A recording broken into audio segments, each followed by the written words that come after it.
Bonjour mesdames et messieurs, bienvenue à cette nouvelle édition de la MRC en bref. Je suis en compagnie de Sébastien Dassou, votre préfet de la MRC, pour vous résumer de la séance d'hier du 22 mars 2023. Bonjour Sébastien. Bonjour. Toujours aussi en forme? Oui, puis j'aime toujours ça, venir présenter ce que notre MRC fait, essayer de le vulgariser à notre population. J'adore ça. On commence en force avec le financement via le fonds forêt du service, un service professionnel pour le chalet d'accueil de la forêt récréative. Oui, ben, pour les gens qui sont habitués à la forêt récréative, il y a un fameux chalet de ski de fond qu'on appelle, qui va devenir le chalet de la forêt récréative. On a fait, bon, d'abord, le bâtiment, il est vétus, là, il est en train de tomber à terre, fait que ça, il faut remettre ça à jour. Et on a rencontré tous les usagers pour déterminer c'est combien de pieds carrés que ça prend, puis tout ça. On a fait faire des esquisses.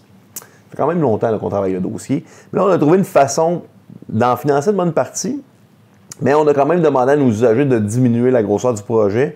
Alors là, l'ensemble des maires ont accepté les esquisses. Là, bon, ben c'est sûr que ça prend des documents un petit peu plus costauds, là, avec, bon, des études d'ingénierie sur l'électricité, la mécanique, puis d'avoir des coûts un peu plus réels de ce que ça va donner. Bref, c'est un bâtiment de 350 mètres carrés sur 2 étages et c'est MLS Architecture qui, pour un petit peu moins de 20 000 là, va nous faire le travail. Puis après ça, ben, il va falloir partir avec notre bâton de pèlerin pour financer tout ça, ce beau projet. Ensuite, les activités de notre service forêt continuent. Vous avez octroyé 2 contrats hier soir. Oui, on fait des chemins, entre autres, chemins de gravier, chemins forestiers, pour à peu près 6 km à Tressesson. C'est la commission scolaire Aricana qui va le faire pour 40 000 $. Et on a aussi de la récolte de bois mécanisé là, avec la coupe de protection végétative. Il y a 9,2 hectares à Tressesson, 13 hectares à Pressac, c'est 95 000 $. Et là, c'est la forêt de recherche Aricana qui va s'en occuper. C'est bien. Ensuite, vous avez parlé du plan de développement de la zone agricole. Très important. On avait une mouture 2017-2022. Ça a bien été. On avait un beau plan d'action. Beaucoup d'actions qui ont été réalisées là-dedans. Pour nous, on a la volonté d'aider nos agriculteurs, d'améliorer l'occupation du territoire. Alors là, on veut aller chercher une aide financière là, pour mettre à jour notre PDZA. Et il y a une subvention qui peut aller jusqu'à 50 000 $ qui couvre une partie des frais. Alors, on va tâter le terrain au MAPAC pour essayer d'avoir la subvention. Puis après ça, on va se mettre en action pour tout mettre ça à jour. Ensuite, vous avez adopté un projet du plan de gestion des matières résiduelles. Ça, qui est vraiment au cœur du quotidien des gens et aussi de l'environnement. Oui, quand on parle des matières résiduelles, on parle de notre PGMR. Et là, c'est le bac bleu, le bac brun, le bac vert. Il faut toujours essayer de réduire à la source. Il faut réduire la quantité de matière qu'on envoie dans le bac vert.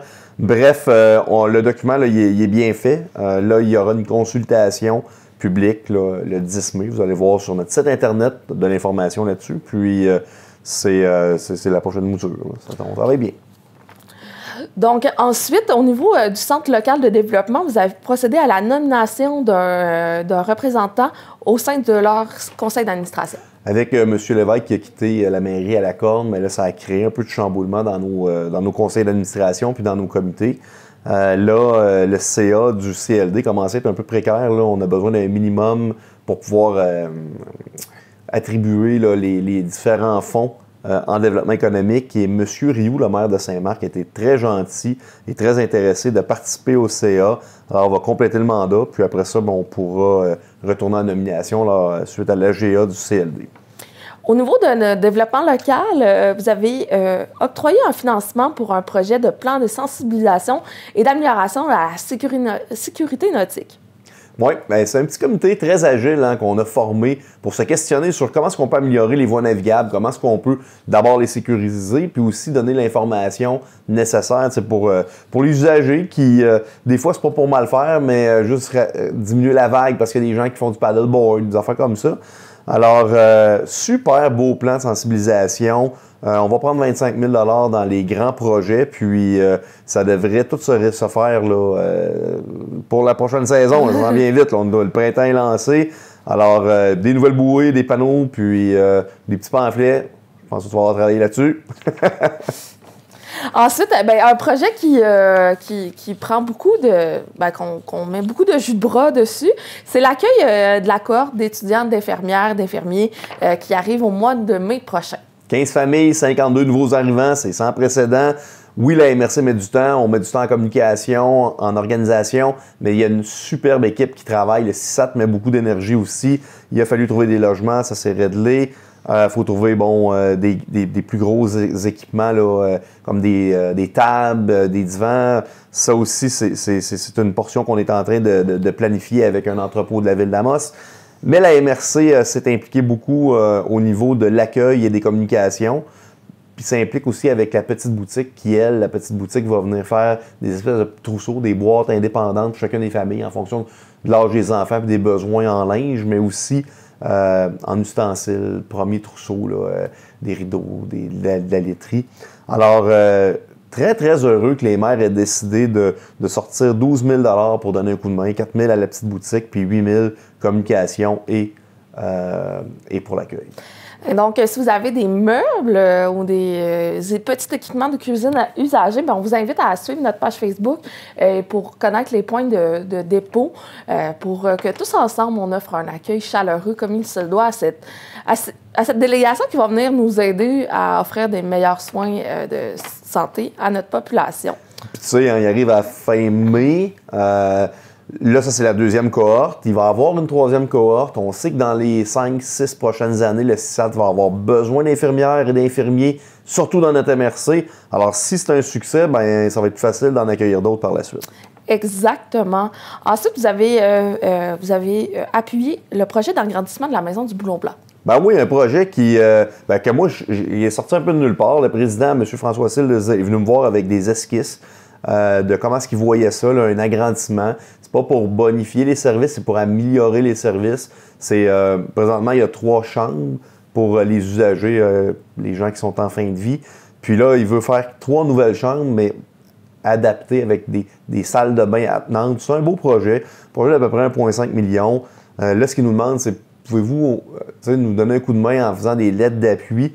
On va aller chercher de l'argent au gouvernement, on va tâter, parce qu'il n'y a pas comme de programme pour ça, mais on sait que c'est extrêmement important pour notre communauté.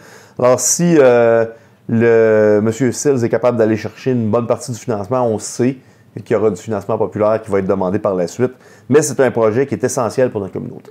Tout à fait.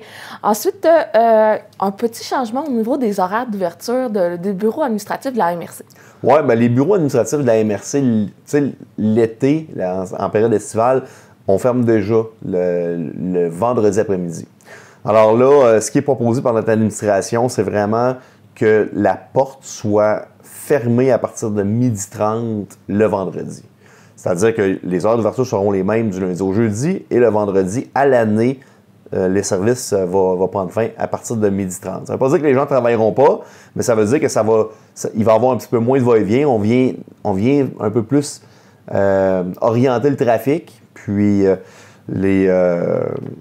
on juge que ça va être plus sain pour la gestion de nos équipes. Ensuite, vous avez discuté du CEFAR. Oui, le CEFAR, qui est la Corporation de l'enseignement et de la formation. C'est un comité qui est agile, qui fait longtemps qu'il existe dans notre MRC. Puis c'est une vigie là, et une aide aux unités d'enseignement, que ce soit pour les DEP, le cégep, l'université. Comment est-ce qu'on peut, quand est venu le temps d'avoir le nouveau DEC en pharmacie, le CEFAR s'est penché sur des solutions, puis comment est-ce qu'on pouvait aider. Ils ont approché Christine Meunier, notre directrice générale de la MRC, pour siéger sur le comité. Puis pour moi, c'est essentiel là, qu'on ait une personne administrative qui puisse transférer l'information, puis nous dire ce qui s'en vient, puis pour qu'on soit un pas en avant, puis qu'on puisse donner un coup de main autant politique qu'administratif. Ensuite, Max Plus, un service essentiel pour notre population au niveau du transport, il y a eu d'augmentation de frais d'abonnement.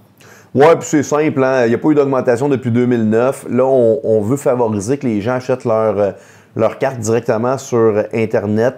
Ça a des frais supplémentaires. Alors, juste pour couvrir les frais, là, la passe individuelle va passer de 10 à 12 annuels. Puis celle pour les familles va passer de 25 à 27. Alors, il n'y a rien d'exagéré là-dedans.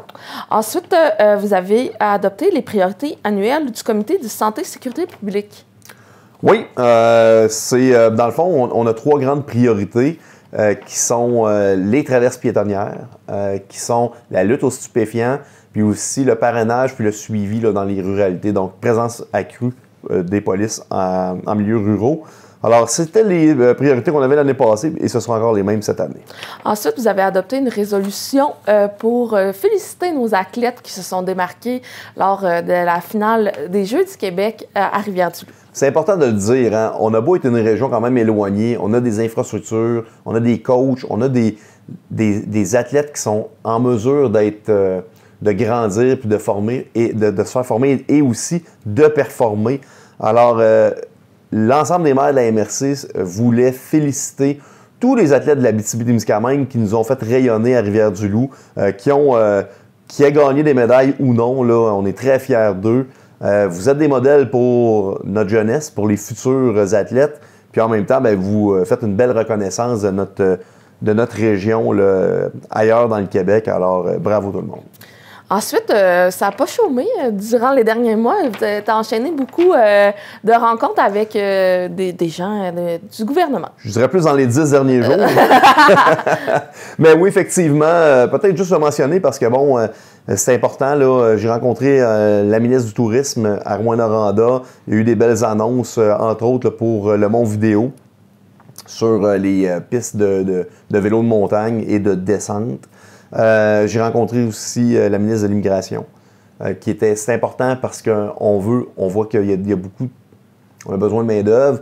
L'immigration est une des solutions, c'est pas la solution, mais si on veut être en mesure de faire des sélections de CV ou de gens qui provenaient de l'externe, ça nous prend une espèce d'Abitibi-Témiscamingue international, un peu comme qu'il y a à Montréal, un peu comme qu'il y a à Québec.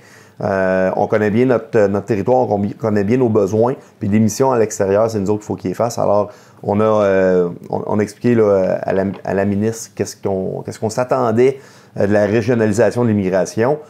J'ai aussi rencontré la ministre de l'Emploi, vraiment gentille. On a eu l'occasion de souper ensemble. Elle, tu sais, le ministère de l'Emploi n'est pas où ce qu'il était il y a 15 ans quand le taux de chômage était plus élevé. Hein. Alors, à l'époque, c'était créer des emplois. Là, faut continuer de créer des emplois, mais c'est pas l'objectif premier de créer des emplois, c'est de combler les emplois qui sont disponibles. Alors, tu sais, l'administration est un peu chamboulée, virée à l'envers, parce que leurs spécialités d'hier, c'est plus ce qu'ils doivent travailler pour demain. Bref, c'était bien intéressant. Moi, j'ai récidivé en disant qu'il faut trouver un moyen de ramener les gens de 65 ans et plus sur le travail. C'est des gens qui ont de l'expérience, c'est des gens qui veulent se dégourdir, c'est des gens qui veulent être actifs, mais c'est des gens qui ne veulent pas tout donner leur argent à l'impôt. Alors, ça, c'est quelque chose qui pourrait être fait. Là. Moi, je verrais un programme, là, 5 ans, là, on peut-tu se donner une chance? Là? Bref, j'espère que le message a passé. Puis j'ai rencontré aussi d'autres personnes, entre autres le PDG de la Société immobilière du Québec, la SHQ, pour parler d'habitation. Je trouvais ça important là, de souligner les problématiques qu'on vit. Là. Pourquoi qu'on a de la misère à construire des unités, que ce soit social, accès logis, privé, des résidences pour nos unités d'enseignement. J'ai vraiment là, monsieur très, très gentil, nouvellement en poste, très dynamique, comprend qu'il y a des problèmes administratifs, puis sérieusement, ça a été une super belle rencontre. Maintenant, j'espère qu'il va y avoir des changements qui vont être palpables dans les programmes. Puis j'ai aussi rencontré, tu sais, on parle beaucoup des PFAS. Oui. Les PFAS qui sont des molécules qui proviennent des antiadhésifs, qui proviennent un peu des plastiques. Ça, il y a eu une grande polémique aux États-Unis. Là, ils ont parti d'une norme de 200 nanogrammes à moins de 1 nanogramme. Moi, j'ai rencontré Luc Boileau, qui est le chef de la santé publique et le microbiologiste en chef du gouvernement. Puis ils nous ont expliqué que, oui, c'est inquiétant. Il faut les tracer, les reconnaître. Il y en a à peu près 400 dans l'environnement. Présentement, il y en analyse une quarantaine. c'est très embryonnaire. Ils savent aussi que c'est difficile à sortir de l'eau. Alors, l'eau transporte ces contaminants éternels-là. C'est des traces, c'est vraiment des traces. On ne veut pas se réveiller dans 200 ans et qu'on ait un problème sous les bras. Mais là, à la base, là, il faut que les laboratoires d'expertise soient en mesure de faire les analyses. Là, il y a un laboratoire au Québec qui est capable d'analyser les PFAS. La technique est complexe, c'est difficile. On ne peut pas demander à tout le monde de faire des analyses là-dessus. Sachez que le gouvernement du Québec sont vraiment à l'affût. Inquiétez-vous pas trop avec ça, on n'en génère pas de PFAS au Québec. Mais ce que je peux vous dire, par exemple, c'est que oui, il y en a peut-être un peu dans l'eau, mais il y en a dans les aliments, il y en a dans la nourriture qu'on cuisine, puis il y en a dans l'air, puis il y en a... Fait que, tu sais, il y a beaucoup de connaissances à aller acquérir là-dedans. Sur ce grand résumé de tes rencontres, ce blitz de rencontres, je te remercie, Sébastien, d'avoir vulgarisé encore une fois la politique municipale pour nous. Ben, c'est ça l'objectif. Hein. Si les gens veulent s'intéresser à la chose politique, ben, il faut qu'ils la comprennent. Puis des fois, c'est complexe, alors on essaie de vulgariser au mieux possible. On se retrouve le mois prochain. Et à vous, à la maison, je vous invite à suivre notre page Facebook pour suivre toutes les actualités de votre MRC. En bref.